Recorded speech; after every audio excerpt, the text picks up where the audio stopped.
to ne electoral commission mpanimfo de ye adwuma no ho a eya asa ne sa nti wo be yin sa about commission mpanimfo be babonten no ma be pass papa bi aka che Ghana for sense omo ebeka che se mfidie no a egumadina bonten so na twemu a enye de omo ede eye adwuma ne bia opani Franklin Kujo penny kwanche for that Imani Africa ano.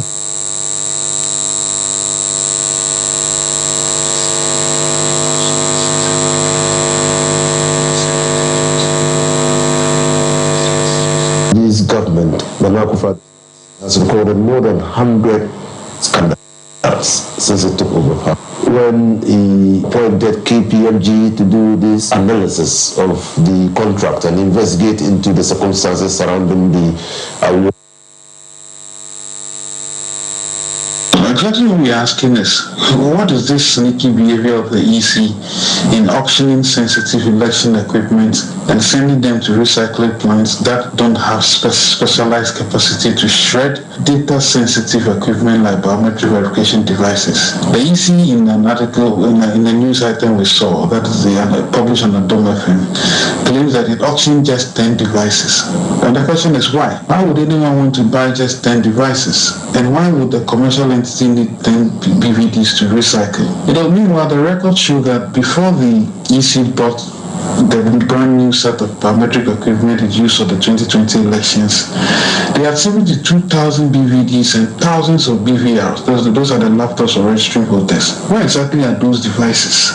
The 71,990 BVDs, assuming the 10 have been sold, if all of them are considered obsolete, why then auction just 10? And also the quantities of the BVD machines in Imani's people's picture, we realize, don't look like 10 devices. Are there any other entities in Ghana buying and discarding such large amounts of BVDs? Why did the boxes have EC insignia on them? Look, as a country and continent, we need to get serious and demand answers or leaders and not wait till things basically things fall apart before we do.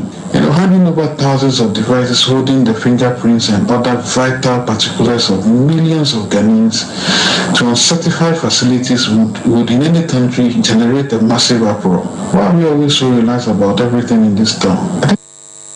I was on phone to where your penny Franklin Kujo a penny kwanche for that Imani Africa ekuno anom. Ye to aso na ye de mako MPP amanyu atena ye busia entity abato some performance semche for pono so ne said ne Vice President Dr. Alhaji Mahmoud Bawumia was share aprobase ewo omayimu ya na proba wo hyase no wo de epoemante mu Eastern Region na hyase enne eni eda kwan se ofri epoemante mu a obeto aso echini Ghana fa na nyina na wone adehia ewo omayimu akwakudi nkomo openi Dennis Miracles Abuajia wono ene yekasamafo de ma Vice President Dr. Alhaji Mahmoud Bawumia campaign na odesan semi betudwa se ene mampani abedi eche Dr. Alhaji Mahmoud Bawumia wutu Frank Adiama MPP amanjuku no na proba wo hyase no odu apoema ntemu a wone ahemfu behia ene omo akwakudi banu nkomo wone asofo behia wone mrante ne mabawa ewo apoema ntemu bekwakosia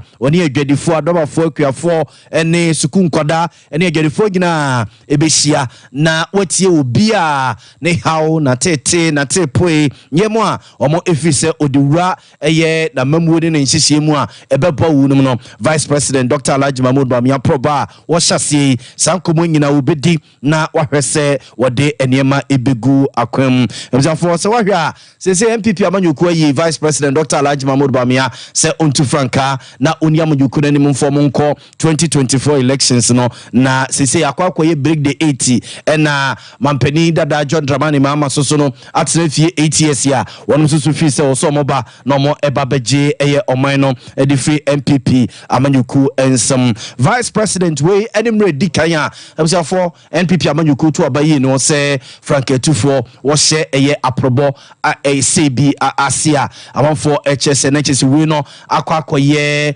HS o start political campaign no a anesa ene vice president Esha Probase wo eye poemantamu a obeto aso de akọ atoe mantamu eye western north nom mfimfi mantamu na ode ewura mantam dunsia ni nyina mu abza for vice president aprobai ye shemobose ye di akiri de be frato bia no yemfa enkamemo ye to aso na kademra so edwane no wo mra so efi ma de she Watermali Central abaton peso ya so eye yewura enunsa fusini o say KPMG for a report bia wonoma ekoko ye efa SML company womo contragia na omo ene Ghana Revenue Authority mpedem for ewono enti asie bia nim kese odwene ho a unhu ne tinko hu ne nan enko hu ne mfia ofise eye sikedie krono bo ena nipa binom omo MPP abemu ehye ya omo enam SML so omo edi omaye awusa papa de san to jawabra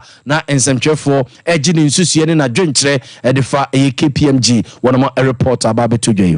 This government, the Nana government, has recorded more than 100 scandals since it took over.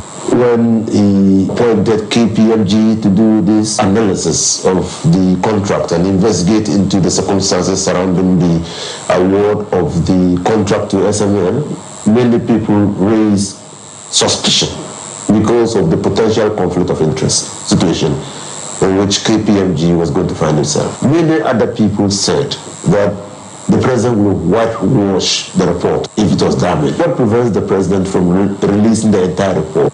Are we not entitled to an open, transparent, and accountable leadership of this country? I mean, clearly, it should leave you in no doubt that institutions established to serve the public, and they are captured by powerful private interests.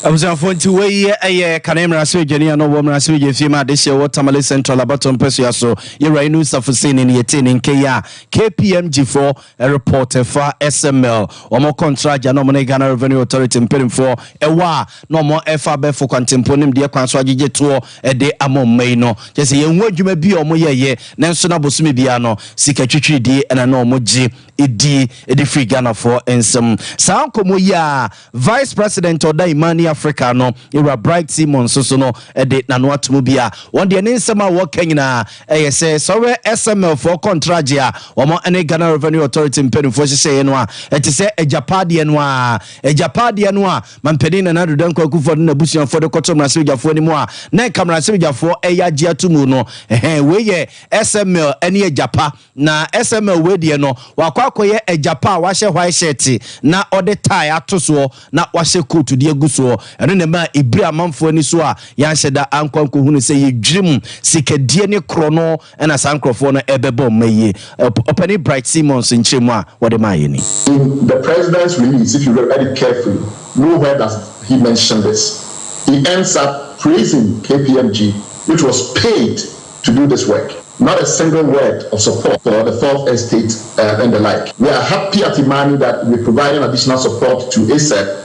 We've done that already. We continue to do that going forward. But I think it's important in this country we recognize when people are contributing to public service. What are SML's contracted services? They are 4 million. They do transaction audit services. Essentially, they look over your shoulder if you present information related particularly to import duties and taxes that are at the port level. Even though companies like West Blue and others were already performing it at the port, SML have no track record, not only in this particular line of business, but in auditing in general. And in this case, we have many auditing companies with capacity to do anti-fraud, etc., etc. This company had no background, nobody had heard of them. Somehow, somebody at the finance ministry or GRA ahead of their unique competencies when they are not being formed as a company, so that by June 2017, they were attempting to single source them to provide the service.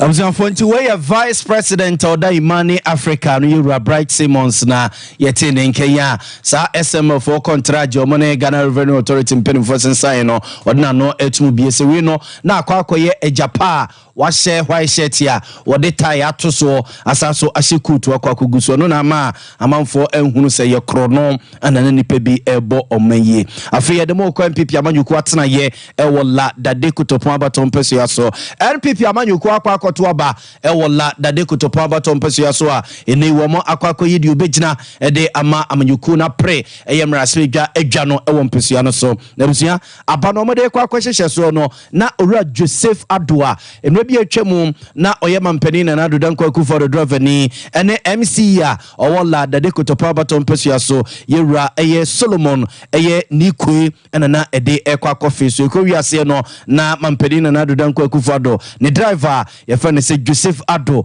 na wakwakodi eye enkunim na emre moto aba no wiye no abato komisa owola dade kutopon abaton peso yaso mame Evelyn Duku ebobo ma no ne ekuti se ne osi ebobo ma no fae. The number of voters on the register is 1,312, and the number of ballots issued is 1,221. Joseph Kwashi Ado had 664 votes out of the valid vote cast, and Mr. Solomon Kote Nikwe had 555. So, Mr. Joseph Kwashi Ado is the NPP parliamentary candidate elected. Amzianfonti we ye abato komisa no wola dade kutopon abaton peso yaso Evelyn Duku ni yete ne nkenya na jese obobo emano na obobo manu ye ya opani Joseph Ado akane na oye mampedi na adodan kwa kufa do driver ni wa drive mampedi bru 20 years ni na ono soso ededa manfo ase ewo gidie soronko a echa ni yesi ayine fo ewo MPP amanyuku no mo ewo peso ya no so enya ewo ni mu. The delegates that they have entrusted in me, and I believe strongly that we have a lot of work to do. We need the unity. The unity is the key. United front. The common enemy is the NDC. I need everybody on board for us to move this party.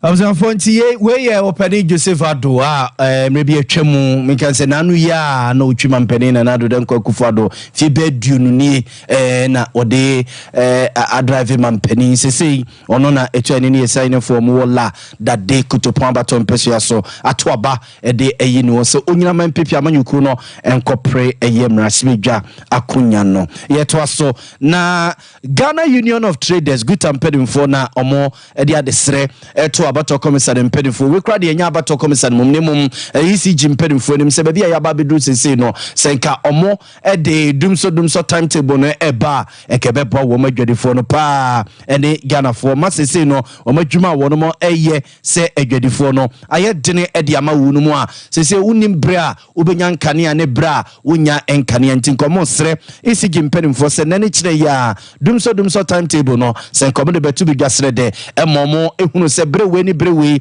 eno benya nkane brewe ni brewe onya nkane a ahotoso ne bema na ejawada ne ho so ede niema papa egu akom ayamanfo enyuma ewo se wo ye ede ema wunum Ghana Union of Traders ekuya asemo ye ken adwadifo wum tailorfo wum electricians wum kese bebrebe ena egumu a omo esre ECG mpenimfo se nane kire ya nkane na eso na adum bebrebe no omo emfa timetable mra na omo intimi na omo so sebeyo na enema ebetuto yi ede ama wonum wei gutamperimfo nkrata omo ede ababetudwa ezafo yeto aso ne de makokua yum na yede mo ekọ atwema enwa beja abaton pesia so na opania wono eneye enkawie district kuku officer honomo opani ni kote ni koi eno de adesre etu kuku akuafo ni mo se ebraso se omobo omo nsase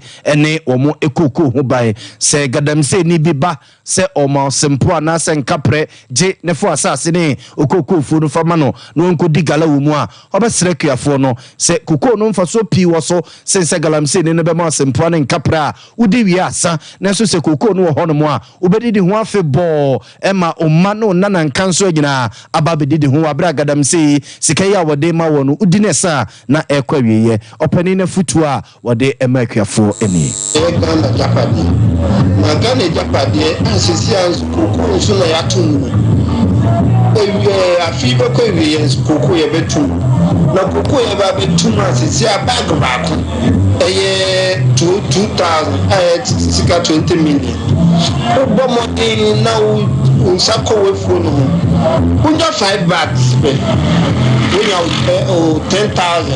10,000 kalamse for so ba mudi 1 acre edge 10,000 no masa se ne kra untimi nya hwe wo so no adenti na ebe ma yekuafo ede omu mfu ama kalamse na yase Abuzanfo nti weye ayo opani a wokɔ nkawe ne mpɔtamu akoko ene ho nsensem ohweso opani ni kote ni koina yete ne kade no akyire dwumadie bi a ɔmato din sɛ ɔdɔyɛ cooperative union a kokwakuafo ebifre dujama ebifre nkawe ebifre nyinahene ebifre mankranso no maka ɔmo abom atikui Reverend Augustine Dabo ene ye chairman daku na no ɔno soso ne dia wɔde ɛsɔso ni abatu samre ya e ko titi bob na so e kan e di dwumadie no district nsini ana e kan nyina ne sɛ eliemu satsaye boni ekosoro emira ya bia no sika ya breye na ya bia bo district nsini ya kan ho sɛm e mankanso adugama ikawe chepa na ni ene barakasi wona ni e kan nyina ne sɛ ye di dwumadie ni kokɔ kuafo na eji no ma ko ano ye ni cooperative farm na de ma wo sika nkem atuanan ene achi ni mi ata na ye sa so project amount nsuo makomako bi wo twe do address ntu ni achi ni twa edemo Abuzanfo no achi ye ne akuafo ni binum soso edi nkomo kakra so asipa ewo cheche a omo edi abreye na boye akuafo ama nkoko a ye no etima so do so afei so ebeboa ama yetima ko boye nkwaye eni ye bi adue ni bebre se ye be ya ebi mu hia ama ebe oha kesi abreye asese ama ye nsuo na esen so achi na ye kenyan che na kokon ishira wo mu pa ene emwa omode eboye akuafo Yes, na very say let's start from what you encounter na must encounter ma for so much me aboa ama ye bia nkoko na ye bia enia na say let me aboa atu uwiem share so Abuzanfo nti weye aye akuafo a ebifre adujama enkawe mankranso nyinahini ya womo akabom ate eyeku na omahyasie eye nkyekye ne nkasa ho dwumadi di ama wunum se be na omukokumfu no ombetima hweso yi na so doso ede ama wunum yegyira wiso na no pe nsemo a ye bobo no de besom na abuzanfo ye de mo asia ne asore ama manhina asaso atenase biu ede ade acha bi adwumadi atoa moso kuku no pe chinchin fide de mamie Calvin David Chane ekoba jesi premium mo na de yenko eye TV ne so azuka no nyina ebo ye chidoma anope midin ede na ya bo amali bia boga anope ya mama chia bia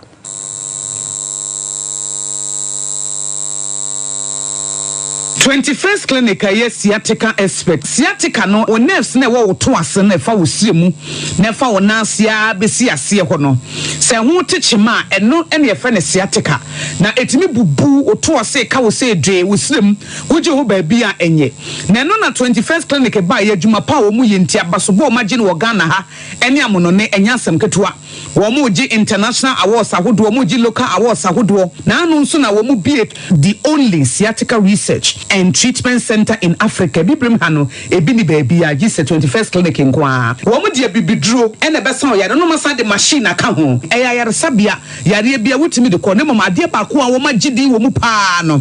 Eye sciatica ena stroke nso de kwa diabetes ne hypertension ne ade ne ade. Ghana ha ba bia wo mu ho. 0540 311 311 0540 311 311 na 21st clinic. Wo mu ye sciatica expert. Hey, sewa. Me watch you. Me na no me bisa cry so kwa brochu.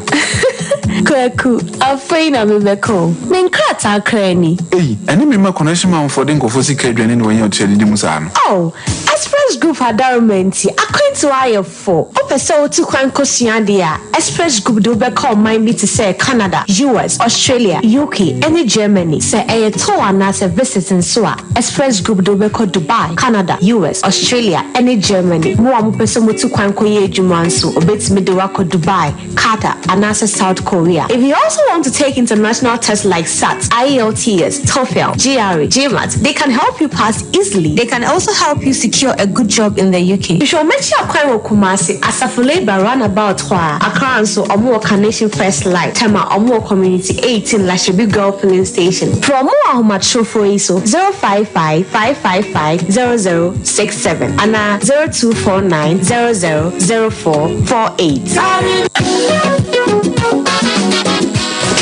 If I shop, I'm sure you'll bag it. Brother, and that's okay.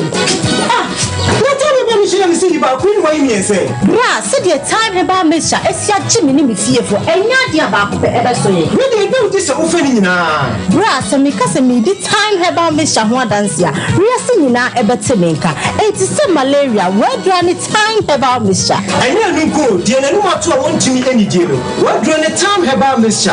A drink, and your ma or bar waffle fruit, dear woman for down for any aquada when you fear do you and some of the time about Mr. Draybino. She said, walk to hospital and answer loud. I'm what who said, oh, a 3D malaria be answered. I also time me TIME. Time about Mr. I feel malaria fever the other is Ziba, a woman. Ubenya be at all, over the counter medicine sellers, and the herbal shop to draw namu. FDA Aji a judging cratoi at all.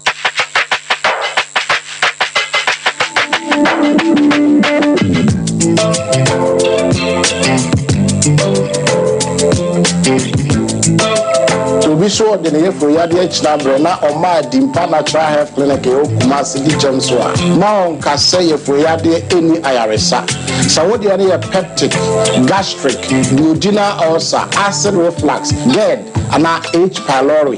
Dimpa Natural Health Clinic, Ayo Kumasi Dichamso. Yana ya specialized for Yadia Ejimo, and until Nayanya Abasu body as the best center for the treatment of stomach ulcer cases. Here are a variety of products, both foreign and local head. Say Oyadia no ama oyam tutu, ama obuano, and ama okokona a time. Ama utia oya, then obi owa ne de no esinachi to say the obi onya accident and as a bibia koso onechi. Yehwe all chronic cases. Hwehwe Dimpa Natural Health Clinic. Here wo Dichamso Kumasi Dimpa Natural Health Clinic. Dimpa ayesone ahonya. Here in Ghana, when it comes to chicken, the good old days are back. Why? Because Boris Beef's Chicken, BBC, is here. Yep, give your family and loved ones Boris Beef's Chicken. Fresh, tasty, delicious. Boris Beef's Chicken is produced right here in Ghana by our cherished poultry farmers with support from the Ministry of Agric. Get whole frozen chicken, gizzard, chicken feet, chicken neck, and chicken liver for those special family meals, buffets, picnics, funerals, and all restaurants. Get Boris Beef's Chicken. It's halal, so everybody can enjoy. Wherever you are, call Boris Beef's Farms hotline 05-444-444-53. Ask for our branch that is closest to you and come get your chicken. Boris Beef's Chicken, BBC, proudly a Fiakoko.